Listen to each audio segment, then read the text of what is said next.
reprendre la séance et de passer à la délibération numéro 52 relative à l'installation de 2 nouveaux conseillers municipaux qui siègent aujourd'hui pour la première fois en séance du conseil municipal. Permettez-moi quelques mots.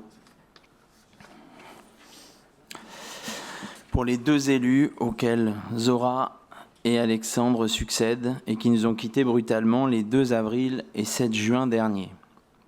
Difficile en effet d'ouvrir cette séance du conseil municipal sans penser à Mounir Clé et à Neriman Celebi qui, avant d'être des élus engagés au service de politiques municipales porteuses des valeurs d'égalité, de fraternité, de respect des humains et de la planète, étaient tous 2 des êtres dotés d'une immense générosité, des Nantériens animés d'un même irrépressible besoin d'être utiles aux autres et d'une volonté farouche d'agir pour contribuer à rendre le monde meilleur.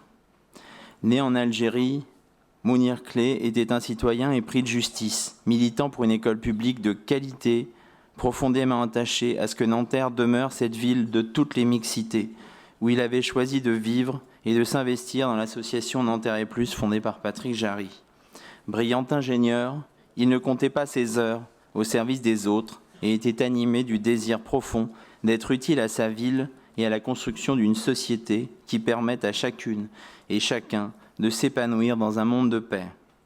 Il occupait depuis plusieurs années des responsabilités au sein de la Fédération des conseils de parents d'élèves des Hauts-de-Seine et venait d'être élu à la présidence de l'union locale de la FCPE lorsqu'il a rejoint la majorité municipale en octobre 2023, prenant à cœur la délégation de l'agriculture urbaine qui lui a été confiée.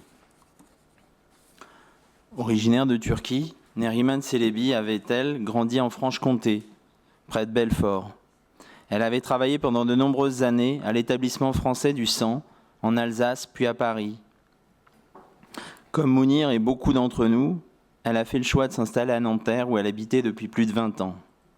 Personnalité extrêmement attachante, Neriman avait ouvert en 2016 le Frivolité, devenu rapidement un lieu emblématique de la place Gabriel-Péri, où chacune et chacun était accueilli, d'où qu'ils viennent, par une femme au grand cœur, sensible et toujours à l'écoute. Elle s'est dans le même temps fortement investie au sein de l'association des commerçants de son quartier, sans renoncer à aucun de ses engagements, de femme, de mère, de militante communiste, féministe, écologiste, engagée pour la liberté des peuples. À l'occasion de l'hommage que nous lui avons rendu mercredi dernier, j'ai pu rappeler la contribution importante qu'elle a apportée à l'action de la ville depuis sa désignation en 2022 comme conseillère municipale déléguée à la ville numérique. De ce domaine, qui pourrait paraître technique, elle s'était immédiatement emparée, mesurant l'enjeu social et démocratique que recouvre l'accélération du développement numérique et s'investissant sans compter pour améliorer l'accès de toutes les Nantériennes et de tous les Nantériens à des services numériques de qualité et de tourner notre collectivité vers l'utilisation des logiciels libres. À Neriman Celebi et à Mounir Clé, je veux dire merci. Nanterre a perdu 2 êtres de grande valeur qui vont beaucoup manquer à notre ville. Pour elle et pour lui, je vous invite à observer une minute de silence. Conformément à la loi, et suite donc au décès de Mounir et Neriman, ce sont les 2 suivants de la liste Nanterre pour toutes et tous qui font leur entrée au conseil municipal et que nous installons aujourd'hui. En l'occurrence, il s'agit d'une suivante et d'un suivant. Donc je déclare à présent installé au sein de notre conseil municipal Zora Masmoudi, conseillère municipale déléguée à l'agriculture urbaine, et Alexandre Triaca, conseiller municipal délégué à la ville numérique, à qui je souhaite la bienvenue et à qui je veux adresser tous mes vœux de réussite dans notre équipe.